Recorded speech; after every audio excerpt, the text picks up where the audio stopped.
Hey, what's up, guys? Little man with a big opinion here. So, throughout my day, I do my best to spend a good half hour perusing the different news stories available out there. Uh, and the one that I think, uh, you know, kind of has a lot of ramifications going into the next couple of years is hearing about all of these different states that are uh, debating on, the different legal actions that they can take Trump off of the ballot, to, uh, you know, from one side's point of view, secure the election, and from the other side's point of view, to cheat or interfere with an election. And without getting political, because the prepping channel isn't about politics, I'm seeing more and more news stories and different, YouTubers that I watch, and clips that I'm seeing from Fox News and CNN, and the general census,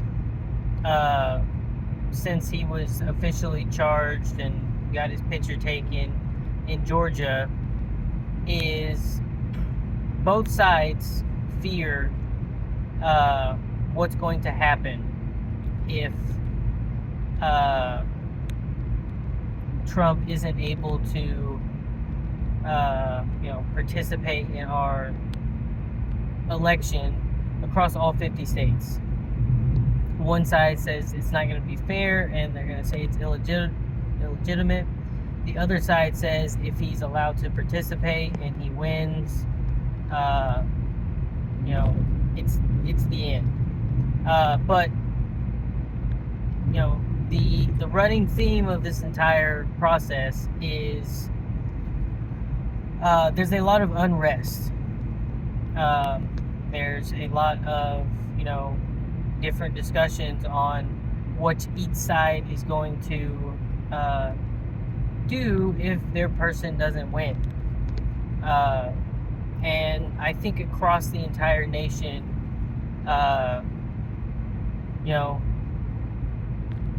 everyone thought 2016 was going to be the most insane election we had. And then they said the same thing about 2020. And now they're saying the same thing about 2024. But they've been saying this since the 2020 election. So as a prepper, what does this mean for me? I think the number one problem that I prep for in the United States is a collapse of our financial system. But I could definitely put it in a top 10 likely to happen. I'm hesitant to say the word civil war, but I'm seeing a lot of similarities in history. A lot of the South that ended up forming the Confederacy didn't want Lincoln to win, and that was kind of the nail in the coffin. We've seen political unrest, riots, assemblies that have turned violent and chaotic. I think more and more in our society today. And so, that's one of those things that I feel like we should be prepared for, because unlike the last one, where most of the world just kind of sat back and, let us deal with our quarrels, I don't think that could happen this time around. And I don't think it's going to be as, cut and dry as, this state isn't going to make their declaration of secession It's really going to be, pockets throughout the entire United States. It's not going to be anywhere near as organized as the way it was before, because you're going to have varying levels of state, local, and federal government trying to, squash this or, keep something from happening. Which, on one hand, I can see, the preservation of the Union. You want to do everything possible to, keep it from falling apart. I can see the pros and cons. And then on the other hand, I don't think they're going to be able to stop everything, and there's a lot of uncertainties that can happen. The only certain thing that I have is my preps, what I plan for, and just, taking care of myself and my family. It's a very much, middle of the road, fence sitter type of position. And I feel like a lot of preppers, put themselves in the position that, Mel Gibson was in The Patriot. It's going to take, a really big deal to push them over the edge. For the most part, they're going to let the different sides figure out their thing on their own. If it's something that you are worried about, I put it in the category of everything when it comes to prepping. You need to sit there and, take stock of what you have put aside. You need to reevaluate your, bug in and bug out plans. If you need to, count the number of beans and bullets and the different things that you have. Really, I think now is the time that those things need to happen, so that you don't get caught with your pants down. And if nothing comes of it, then you're just going to be more prepared than the average American. But we don't just prepare for, one situation. I think that's something the Doomsday Prepper show kind of got wrong, and that is, why are we not moving? There we go.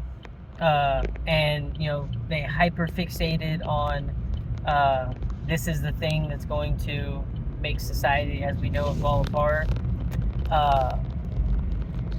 But really, if you're prepping for a hurricane, you're prepping for political unrest. If you're prepping for a collapse of our financial system, then you're, prepping for a military coup.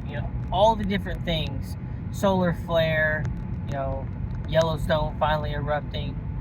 You're preparing for everything. So the last thing that I have to talk about in this video is, just staying up to date.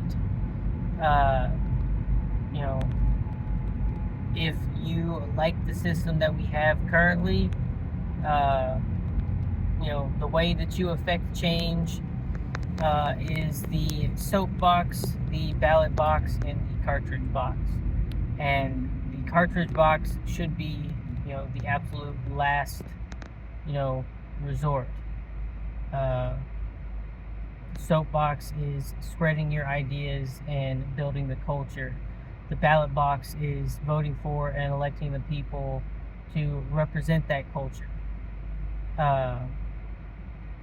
If you think about the 250 years of American history, we've only used the cartridge box twice, and it's not something that should ever be done lightly.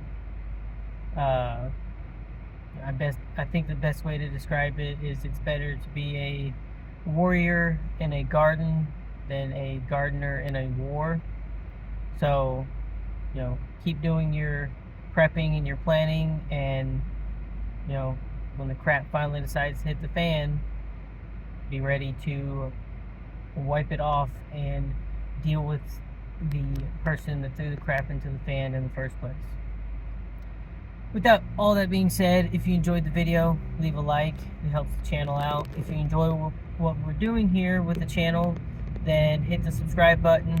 And lastly, if you have a friend or family member that would benefit from these discussions, then share the channel with them.